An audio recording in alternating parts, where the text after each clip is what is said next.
This is probably one of my bigger reviews that I've done. And if you can, prior to doing this, if you can, hit that like, subscribe, notification button. Greatly appreciate it. Obviously helps the channel out. You've heard the spiels before, but if you could hit that like, subscribe button, it'd be fantastic. But so today, as the thumbnail probably stated, this is a perspective on owning the Tuareg 660, the KTM 890R, and the BMW F900. So a lot of comparisons out there. I've owned all three bikes, actually owned two Tuaregs, but I've owned all three bikes, had, you know, obviously experience riding it, road, off-roads, predominantly off-road on these bikes. And I know my buddy Ian, and I could say that I've got to know Ian a little bit throughout the last couple of years.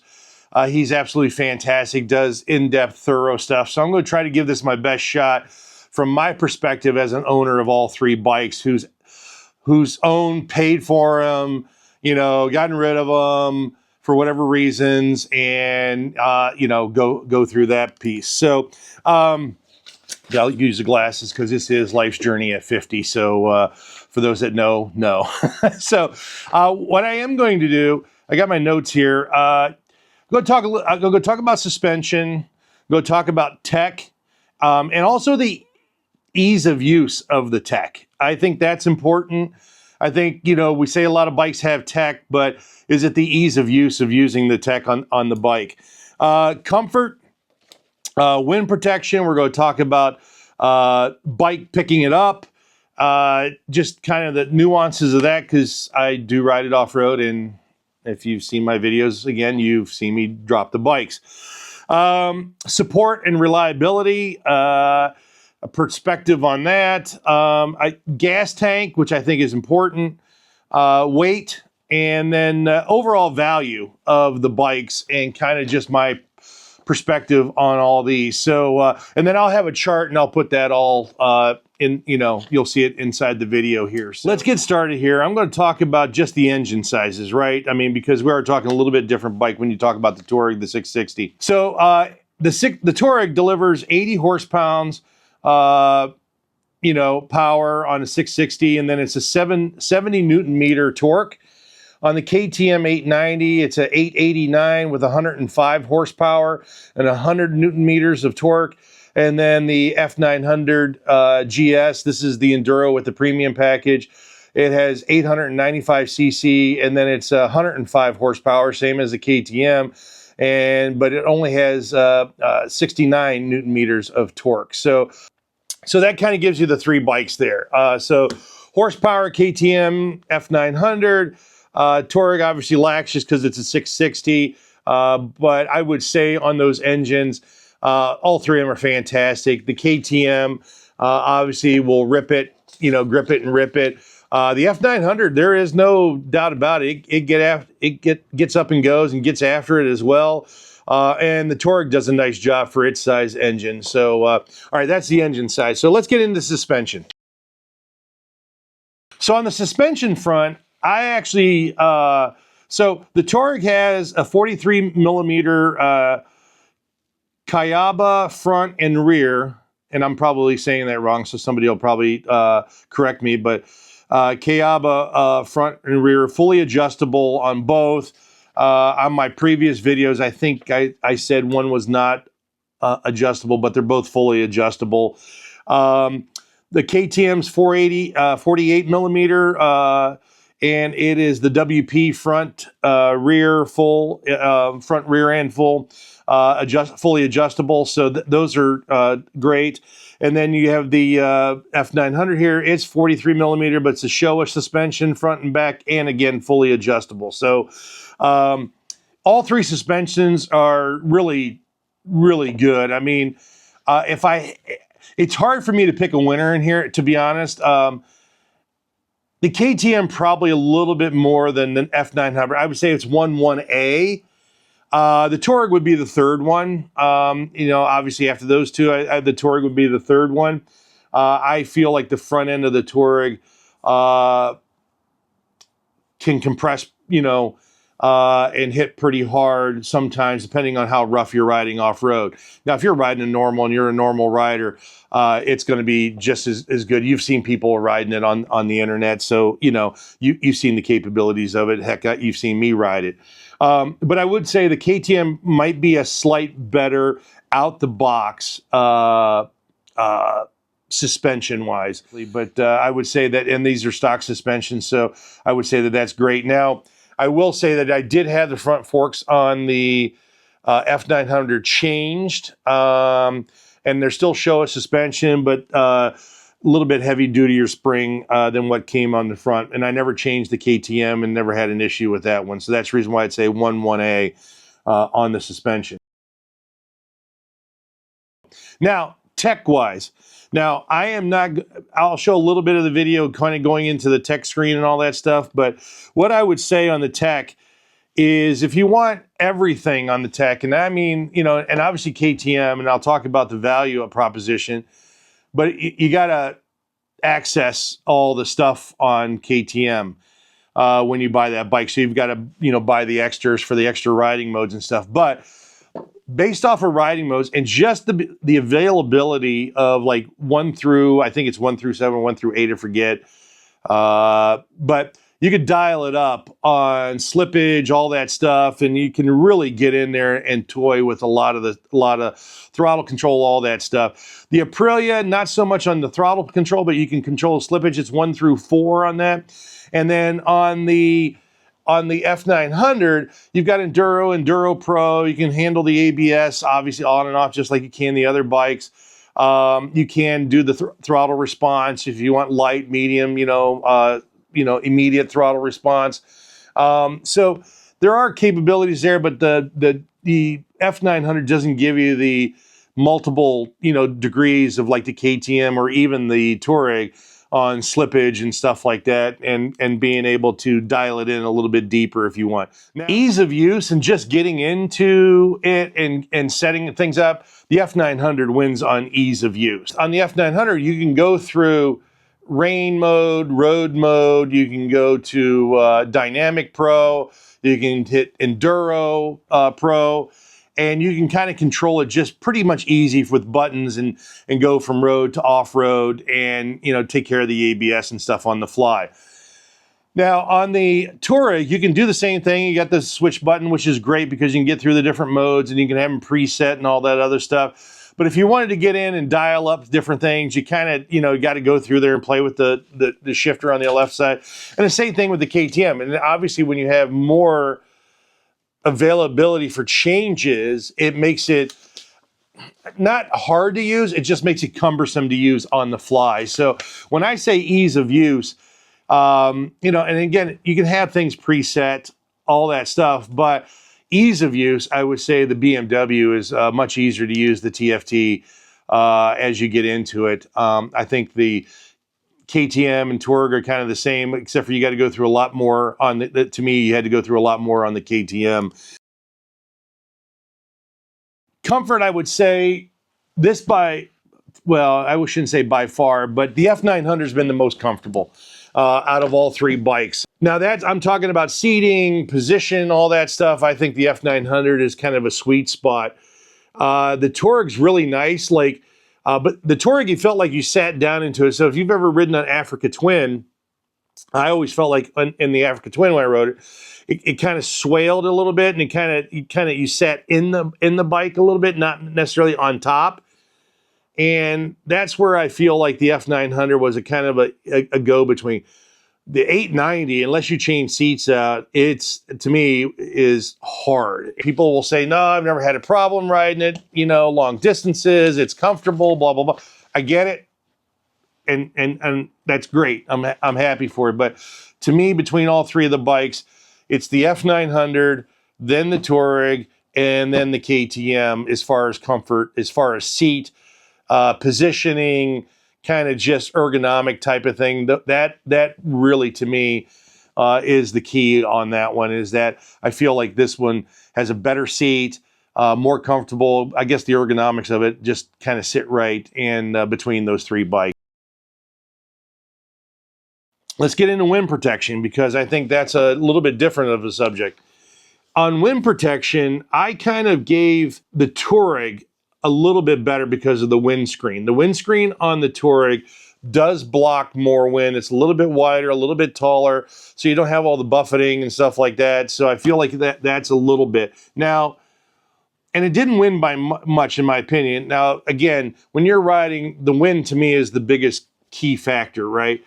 Both the KTM and the F900 both have, I would say, you know, smaller windshields. You can maybe barely see that over here. Obviously, I'll have pictures of this. Smaller windshield, so you got more wind up there. Now, I think because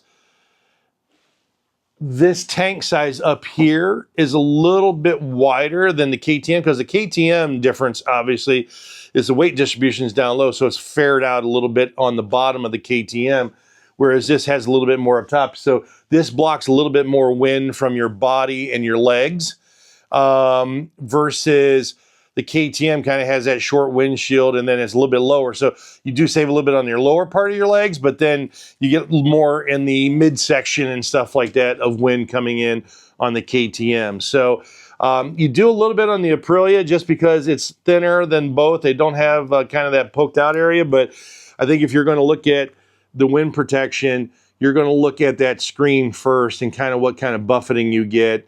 And in longer hauls, I know a lot of people that have switched to more of a road touring windshield, both on the 890 and the F900. Now, granted, I didn't really ride these bikes longer distances, I would say, maybe 2-3 hours max. So, you know, you just dealt with it. But you got wind protection in other arenas, but that's kind of where that one is. Picking up the bike. So these are all, you know, flat, basically. They're not like my GS's where you've got the boxer and you've already got a lean built in.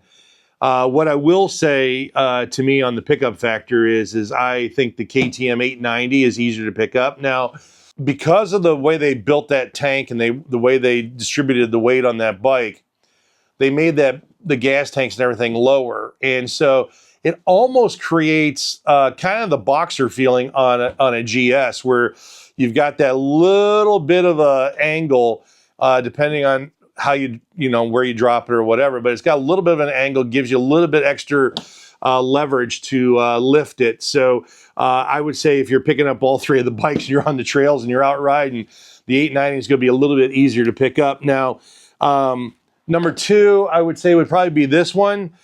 Because you do have this, so if you're laying down, this will, you know, obviously will, depending on how it drops or whatever, but it'll give a little bit of more leverage.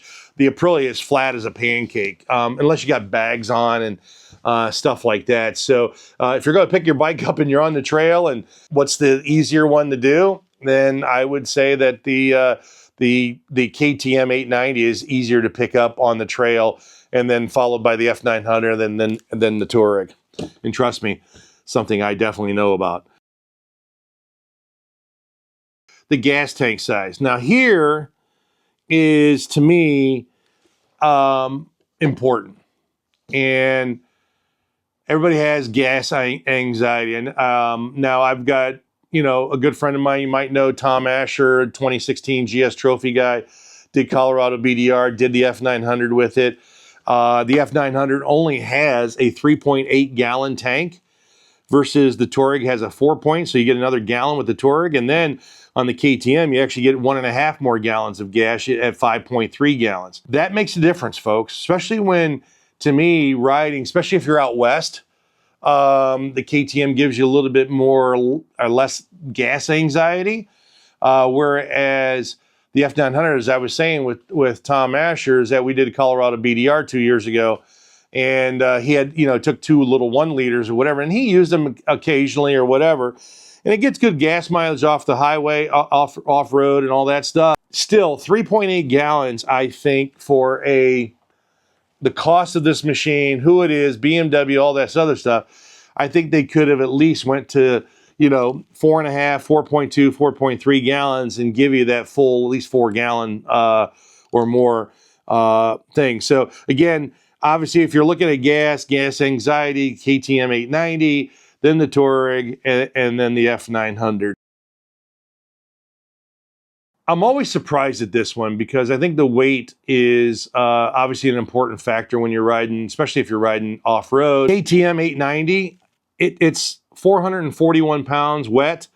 The Tuareg is 450 pounds. The F900, let's just put it like this, it's 482, and I can tell you that's probably a reason why they didn't put a bigger gas tank in it. She is heavy. So, you know, she's 30 to 40 pounds heavier than the other two. So that's a big difference as well. I mean, if you're carrying luggage and you're carrying gear, you drop your bike and stuff, 40 extra pounds is 40 extra pounds. I know, I carry 40 extra pounds on me. So, so I would just say that weight-wise, the F900, you know, you got to think about this. I have the two GSs, and if I'm not mistaken, my GSA is 591, and my regular GS is like 545, somewhere in that neighborhood. So, you know, I mean, you're not talking much weight. I mean, again, you're talking, you know, well, maybe 60-pound difference between a 1250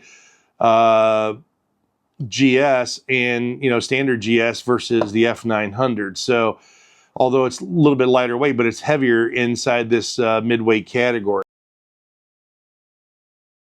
The support and reliability. So, here's where a lot of people will ask about these bikes. I think personally, when you talk about support and reliability, okay, there's a couple things. There's one, dealer network, and then I think just overall how the bike has done, right? In as far as issues with the known issues with the bike and kind of recalls or things that people have had happen out there. So I put BMW first on as far as support and reliability. I think you do have a little bit less dealer network than you would possibly a KTM out in the wild. But that dealer network is still strong. And as well as just the reliability of BMW in general, regardless if this engine's made in China, which I know a lot of people hate or will have comments on it. But the German engineers and the German manufacturing is going to have their standards, and they're not going to let standards slip as much as they, you know, they're going to monitor that as much as they can. There's also a reason why you get, you know, what is 2 or 3 year, you know, warranty with these.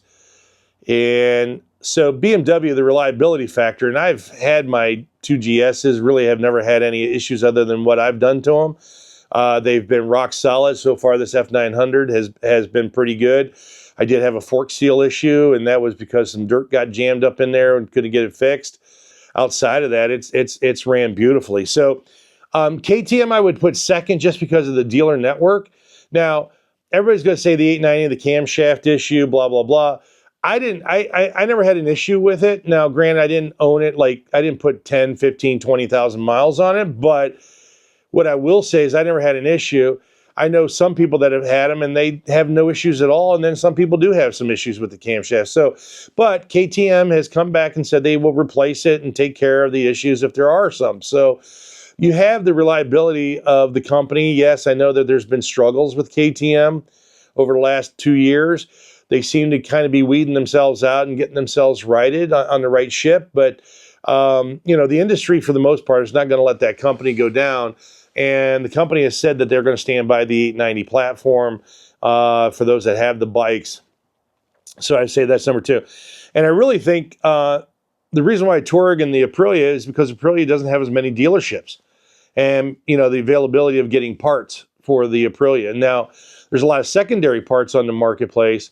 But if you're out in Remoteville, there's chances of you having an Aprilia dealership is going to be rough. And so that would probably be why I would place them third, is just because of the dealer network. And now they've had some water pump issues. There's been some, you know, gas monitor, you know, like issues as well. But those have all been fixed by Aprilia. They've all been taken care of. I've heard of nobody saying that Aprilia won't, you know, take care of the bike and stuff like that. It's just, again, it's a dealer network and going that route to, you know, to do that stuff. So again, that's kind of where I go back on the support and reliability. bang for your buck. Now, right now, a Tuareg is going to cost you somewhere probably around $12,000 to $13,000. I mean, heck, my dealership here in Cincinnati has a 25 for 11,500 with tax, plus tax out the door. I've seen the KTM 890s now being, for 13,500. I've seen a couple in the 12s, a couple in the 14s. So if you're going to find a 24 or 25 KTM that's brand new sitting on a showroom floor, you can get a deal on that below 15,000, which is normally the MSRP. So, and then the F900 is going to cost you about 18 grand. Now that's Enduro premium package, which is what I have. It's got all the bells and whistles already into it. So that's kind of it. Now, and here's the other caveat when I talk about this, the value prop and the cost. Now at 18 grand, everything's with that. So I have all my ride modes, quick shifter, I got heated grips, so I have all that stuff. On the KTM, not only do you got to pay that, but then you got to pay, I think it's another, I forget what it paid, maybe $600, $700 to get the tech pack, which gives you all the riding modes and the quick shift. If you want heated grips, you got to add those, which is doable, but you still got to, those are add-ons. If you do any other enhancement, obviously it's add-ons. I won't get into those things. But if you wanted to do some of that stuff, just think about it. It's possibly going to cost you about another $1,000 on top of what you possibly negotiate for the actual price of that bike. Same thing with the Tuareg. The Tuareg, all the ride modes come with it already, but with the Tuareg, you don't get a quick shifter. You got to do heated, if you want heated grips. You got to do a heated seat if you want a heated seat again. So these are other ancillary things that you have to kind of add in to what's going on with these bikes. So just keep that in mind. It comes down to, I think there's a balance between the three bikes. I think the Tuareg is geared a little bit more towards touring and very capable off-road. I think the F900 is a sweet spot of 50-50.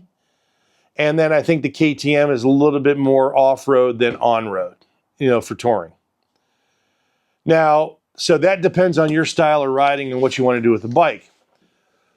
Now, value-wise, pricing-wise, right? Pricing-wise, it's the Tuareg because it's cheaper. It's going to be $2,000 to $3,000 less than the KTM, $3,000 to $5,000 less than the F900. Like I said, the Tuareg is a fantastic deal, right? Because I can do long hauls with it. It's a very capable bike. I can throw luggage on it. I can ride it off-road. It'll handle a lot of different, scenarios. The F900 has not failed me. It has been a fantastic bike. I actually love it. And then my KTM. The KTM, the only reason why I got rid of it, I got another GS because I was going to do the GS Trophy. Unfortunately, USA didn't have it this year, so I didn't go to Germany for any of the tryouts. Or I probably would still have my 890 KTM. So that kind of tells you something there. The Tuareg probably has the best value, and then obviously the KTM because of all the components and its pricing. And then value-wise, unless you're really wanting to spend the extra bucks and you want probably a little bit better of reliability, overall reliability, is the BMW. And you've got some pluses and minuses with all three bikes. I'm really enjoying my F900 here. I like the two. I had two Tuaregs. I liked them both. I think, for whatever reason, I didn't gel with the second one. I don't know if I did too much to the suspension, and it probably is not that. It's just rider. It's more me, but I just didn't gel with that bike. The first one I liked, and I thought I would like another one. So, and again, price point and all that other stuff, it's a great value. And it's hard for me to say between the F900 and the 890R. I mean, I liked them both. If I was looking between the two of them, I like the KTM because the lower weight distribution, and it's a 40-pound lighter bike. Potential reliability and all that other stuff, and the support that, again, I'm just going on reliability because I think the support network kind of equal. But I like the BMW, and I like the way it rides. I think it's more comfortable than the KTM. And I don't know if I'll get rid of this one. I really and really enjoying this bike because it could just do so much, just like the KTM, you know. So it's really down to your personal preference on what you like. You know, if you're a shorter rider, if you're a, you know, short inseam and stuff like that, the Tuareg's the way to go because of of just the way it sits and the way you sit down into the bike. KTM's going to be a little taller. This one's pretty tall, but they're all fantastic bikes. This is just my perspective on owning all three of them. I hope that this helps a little bit, give you a little bit more insight from someone who's owned them, ridden them, serviced them, did all the extra stuff on them. You know, I kitted them all out. You know, they all got everything that they needed on them. And like I said, it would be tough, I think, because I've already had 2 Tuaregs to go back to the Tuareg. I probably, you know, I love my F900. If I didn't have the F900, it would be a hard toss-up, and I think it would just come down to probably that reliability. And that, you know, again, that's the reason why I've stuck with the F900, because I could go back and get an 890 at any time, but I think this is the bike for me right now on this one. Hope that helps. That's my take on all 3 bikes. You're going to get more power and stuff, obviously, out of the KTM and the F900. The Tuareg is fantastic. It can handle any terrain. It's got a strong enough motor to do anything you want, touring, long hauls, off-road.